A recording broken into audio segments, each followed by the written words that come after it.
Fagri staðir á Íslandi. Hvað fegurð? Hvað fagurt landslag?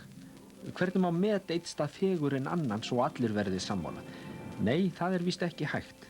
Hins vegar ættu flestir að geta verið sammálum að þeir staðir sem hér verður fjallað að minnsta kosti laglegir. Þetta Hjörleifshöfði, sem nefndur eftir fóstbróður landnámsmannsins Ingólfs Arnarsonar. Hann skammt frá Vík í Mýrdal og eiginlega þar sem Ísland nær lengst til suðurs.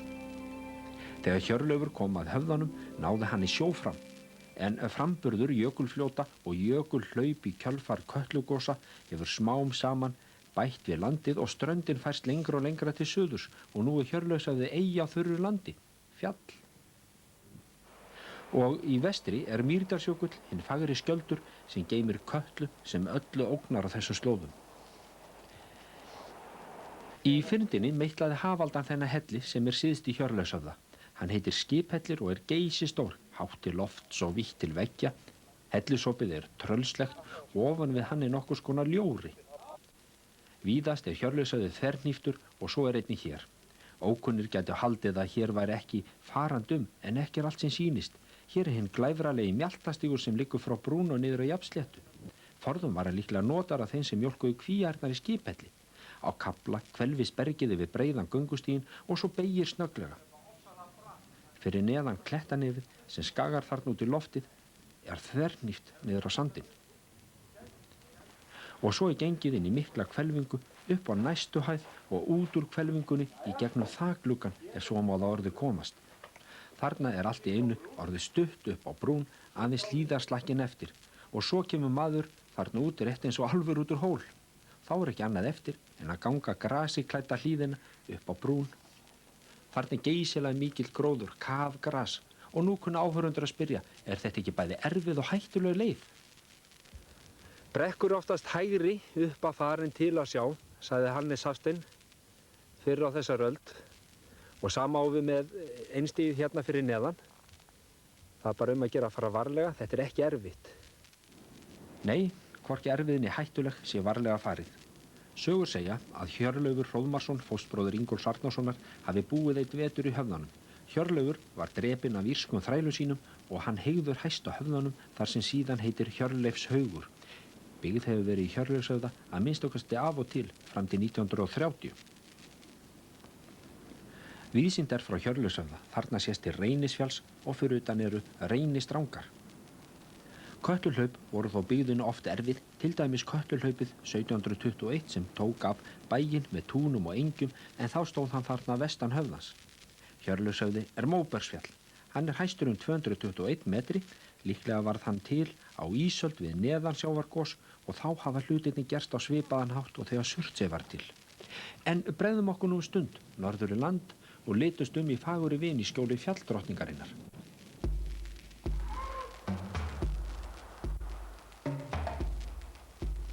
Herðubreiðalindir norðaustan megin á landinu, svona miðja vegu milli Mývatns og Vatnajökuls. Herðubreið glæsilegt fjall, oft nefnd við fjalldrottningin. Þetta Grafarlandafoss, ein af fegurstu perlum íslenskra náttúru. Grafarlandáin verður á veginum á leiðinni inn í Herðubreiðalindir. Landvarsleir í Lindunum og þar starfa sumar eftir sumar Kári Kristjánsson. Það þetta held ég sem togar í mig að vera hér í þessu stórbrotna umhverfi og sem það kuldalegt ásýndum eða ekki. Ég get nefnt sem dæmi að í þoku og myrkri þá maður sjá ekki þetta fjall hér, Herðubreið, á veit maður ektum einn af því út í Sortám. Brot af sögunni varðveitt í Herðubreiðalindum því talið að fjalleyvindur hafi dvalið þar veturinn 1773. Hann hét Eyvindur Jónsson og Halla Jónsdóttir hét sú sem var lengi samferða honum. Þau meðal þekktustu útilegumanna Íslandssögunnar. Hún var ekkja en hann eftirlýstur þjófur. Þarna heitir enn Eyvindarkofi, lítið byrgi sem hlaðið upp við hraunvegg. Þetta nákvæmlega það útsýni sem fjalleyvindur hafði frá fylgsni sínu. Gengið inn í byrgið að ofan, líklega voru hellur notaðar til að loka þakinu. Í gegnum kofan rennur dálítið lind. Getum að því leitt að yfir lindina hafi verið lagðar hellur. Þannig hafa líklega 2 menn geta hafst við á þessum óhrjálega stað. Fjalleyvindur var án höllu sinnar í Herðubreiðalindum. Árið 1772 voru þau á Sprengisandi við Hreysiskvísl. Þar voru þau handtekin og flutt norður að Reykjahlíð við Mývatn. Strax við fyrsta tækifæri strauk Eyvindur úr gæslu og bjó sig í Lindunum og var þar að öllum líkindum í einn vetur. Fjalla-Eyvindar og höllur nútímans eru ferðamenn, náttúrunendur, fólk sem liggur úti, útilegu fólk. Sæluhúsið í Herðubreiðarlindum nefnist Þorsteinsskáli, kennt við Þorstein Þorsteinsson, sem var fyrir miðja öldina einn af forystumönnum Ferðafélags Akureyrar. En ferðafélagið byggði skálan árið 1960. Já, þetta var Herðubreið og lindirnar. Næst skulum við fara í fjöruferð. Og hvar á landinu nú þessi Hvítaströnd? Við erum hér í Skarðsvík sem svona það bil 5 kílómetra frá Hellisandi. Vestasti hluti Snæfellsness heitir Öndverðarnes og þessi fallega vík verður á vegi okkar þangað. Skarðsvík geysistór. Prýði hennar hinn guli skeljasandur, svartir klettar og öldurnar sem gæla hér við ströndina. Hér má hafa það gott, snæða nesti, líka í sólbaði, skoða nálæga merkistað eins og Sólsetursbogann eða Öndverðarnes. Þetta bjartur staður að minnstakosti þegar sóli skín og veður gott. Það þekkist að fólk komi hingað til samkomuhalds. Ég man eftir hóp innlendra ferðamanna sem kom hingað fyrir nokkrum árum og hélt kvöldvöku. Fólki kveikti varðeld og skemmti sér fram eftir nóttu. Það ólíku saman að jafna þessari fallegu vík og þeim næsta stað sem við ætlum að skoða.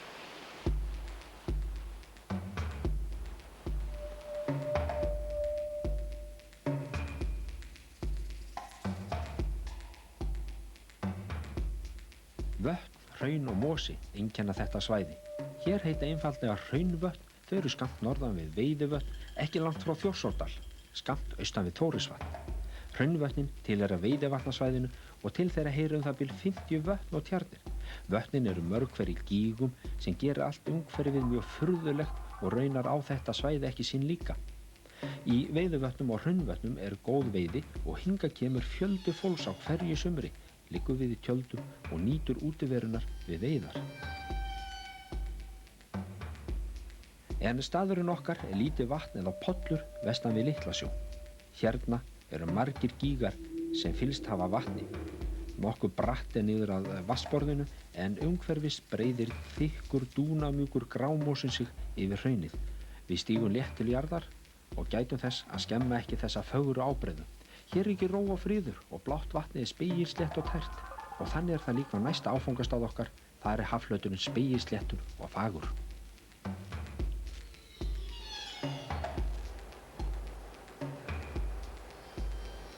Eins og skip með hvössu stefnumót austri rís eyjan upp úr spegilsléttum hafleitunum. Já, þetta Elliðey á Breiðafirði. Hún ekki langt frá Stykkishólmi. Úr lofti sést greinilega að lögun eyjarinnar með hólmum og skerjum mjög óvenjuleg svo ekki sé meira sagt. Eyjan skeifulaga, brött á norðan og vestan og skýlir vel fyrir köldum vindum en horfin mót suðri og sól. Þetta einkennilega friðsæll og fagur staður, hann við alfaraleið yfir Breiðafjörð. Við sjáum hér inn til Stykkishólms og í baksýn rísa Ljósufjöll og hægt líðum við inn í víkina sem líkir svo mjög skeifu, en hún heitir Höfnin. Þetta algengt nafn á lendingarstöðum í eyjunum óteljandi.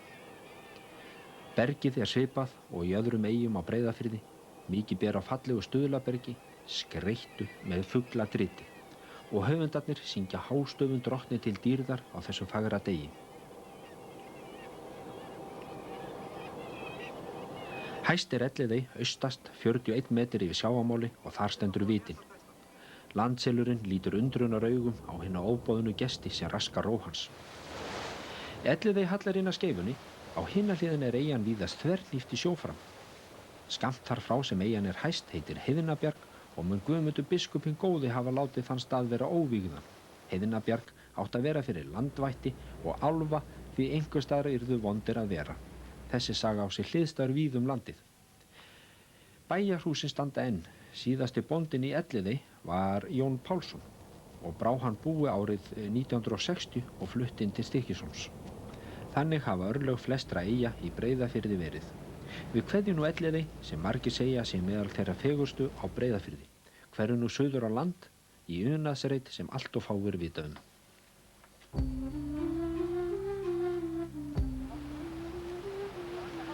Reiturinn ekki stór, en þar má finna ótrúlega fjölbreytilegt landslag, fossa af öllum stærðum og gerðum og gróskumikinn gróður.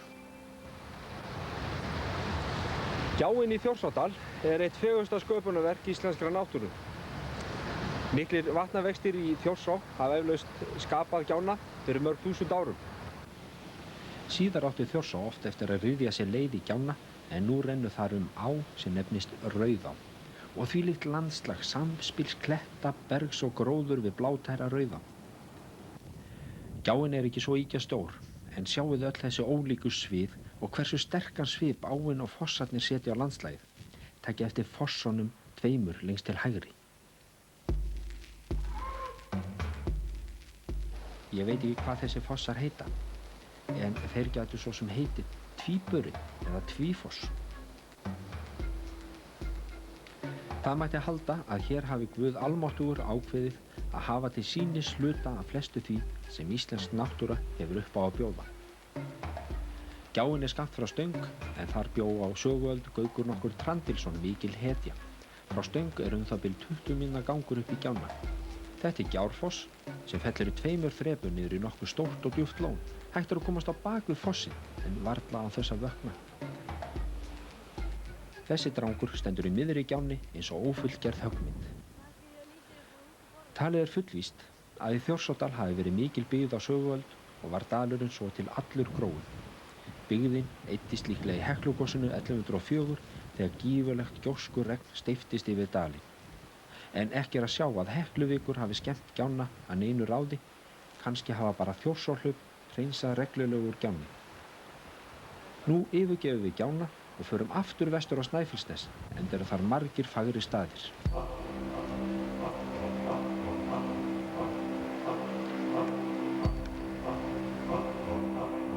Við sjáum hér Snæfellsjökul, en hann 1446 metrar hár. Vestan hans Djúpalónssandur, en hann miðja vegu milli Arnarstapa og Hellissands. Djúpalónssandur fornfrægur staður. Sagt að vermenn í Dritvík, hér skammt vestar, hafi reynt afl sitt á steinunum þarna. Amlóði heitir sá léttasti og 23 kíló, hálfdrættingur 19 kíló, hálfsterkur 140 kíló og fullsterkur, sem hann að reyna við núna, 155 kíló. Sagt var að þeir sem ekki gátu lyft hálfdrættingi upp á stallinn væru ekki tækir í skipsrúm. Ræfillinn þarna gat að vísu komið hálfdrættingi upp á stallinn en ekki vatnað undir þyngri steinana. Djúpalónin 2 og í þeim ferskt vatn. Þau eina vatnsbólið á stóru svæði en það hripar allt vatn ofan í ljúft og ógreiðfært hraunið. Vermin í Dritvík sóttu því hingað vatn þó svo að 20 mínútna gangur sé milli Dritvíkur og Djúpalóns. Sagt að Guðmundur biskup sem nefndur var hinn góði hafi vígt Efralónið. Saga segir að sundmaður hafi eitt sinn komið hingað til að athuga Neðralónið. Og maðurinn stakk sér ofan í lónið og kom upp í sjó lengst frá landi. Og út frá þessu var álitið að lónið væri hreinlega botnlaust. En nú nóg komið af Snæfellsnesi að sinni. Víkjum stuttlega að þeim stað sem var upphafið af mestu náttúruhamförum Íslandssögunnar.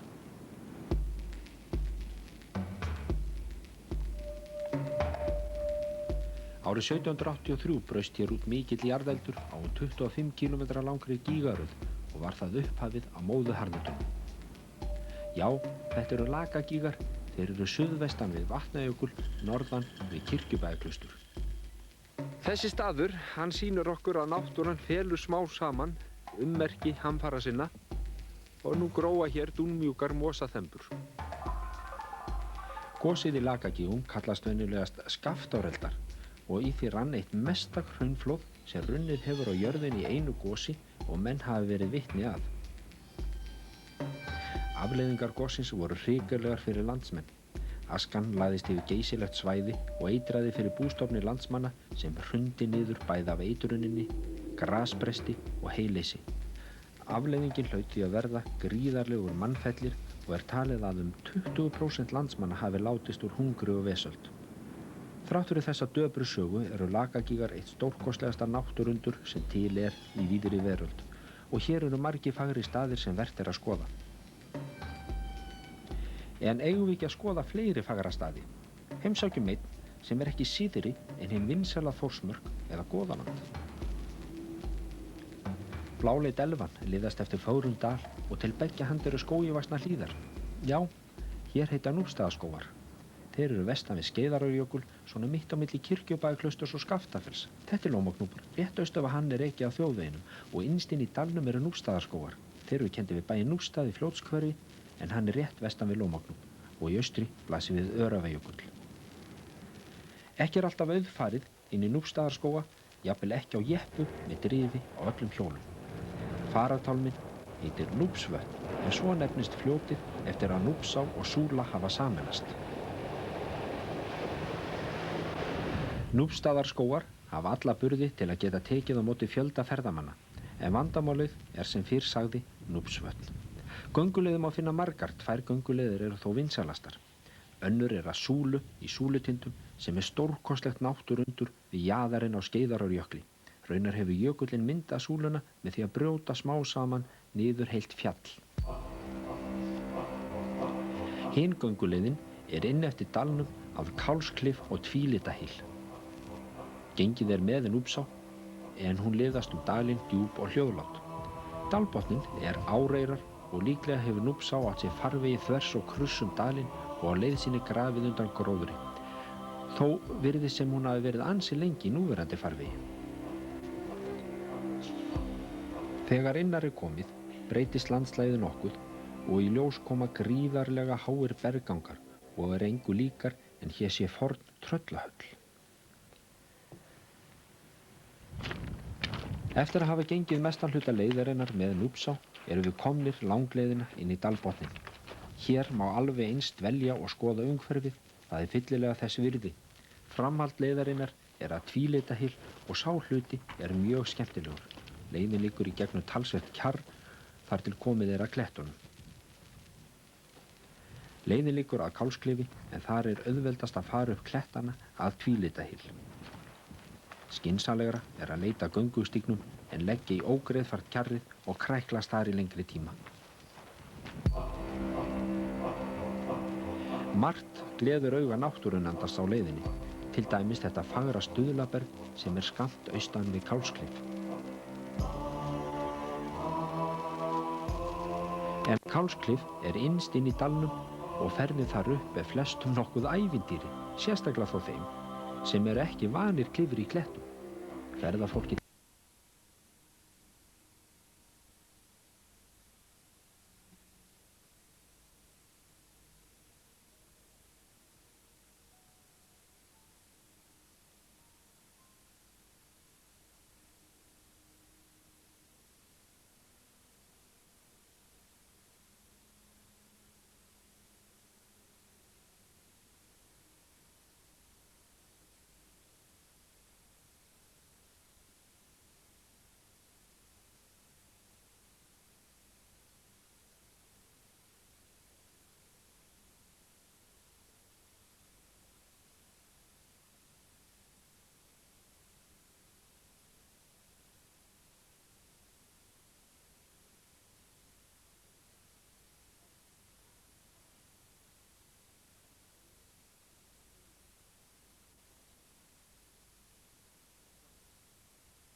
sinni. Við höfum nú ferðast nokkuð um landið og skoðað fagra staði. Að sjálfsögðu eru miklu fleiri fagri staðir til á Íslandi. Mestu skiptir þó að Íslendingar ferðist um landið sitt og átti sig á því að það eru til fleiri fagri staðir en Landmannalaugar og Þórsmörk.